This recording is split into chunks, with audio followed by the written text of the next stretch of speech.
La visite officielle de Sa Majesté Mohamed V dans le sud du pays ne constitue qu'un des aspects les plus récents de la souveraineté marocaine sur la Mauritanie. Ce vaste territoire d'1 million de kilomètres carrés est peuplé d'1 million d'habitants. Soucieuse de défendre ses propres intérêts, la France s'est empressée, au lendemain de l'indépendance, de constituer une république islamique de Mauritanie détachée de la souveraineté marocaine, sous la conduite d'un pseudo-gouvernement. Les Mauritaniens, conscients du véritable intérêt de la Mauritanie, se trouvent actuellement à Rabat ou à Dakar, ne pouvant pratiquement rentrer chez eux sous peine d'être mis en état d'arrestation.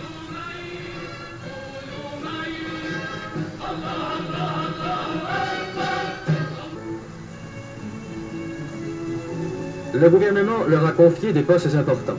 M. Fall Oul Omer, émir du Trarza, a été nommé ministre d'État.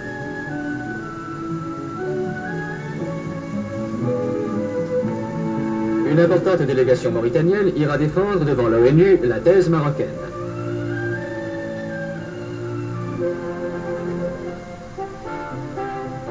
Des missions d'amitié et de bonne volonté vont partir pour l'étranger afin d'entretenir les gouvernements des différents pays du problème mauritanien.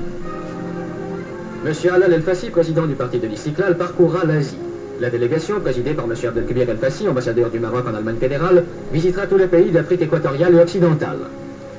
M. Balafrège, ancien président du Conseil, se rendra en Europe. M. Abdelkhalek Torres, ministre de la Justice, se rendra en Amérique du Sud et en Amérique centrale.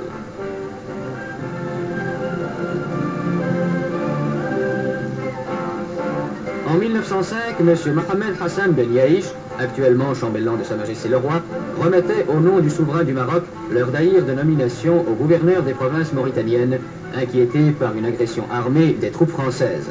D'autres témoins vivants subsistent. Des documents diplomatiques irréfutables ont été réunis qui attestent la souveraineté marocaine sur les territoires sahariens.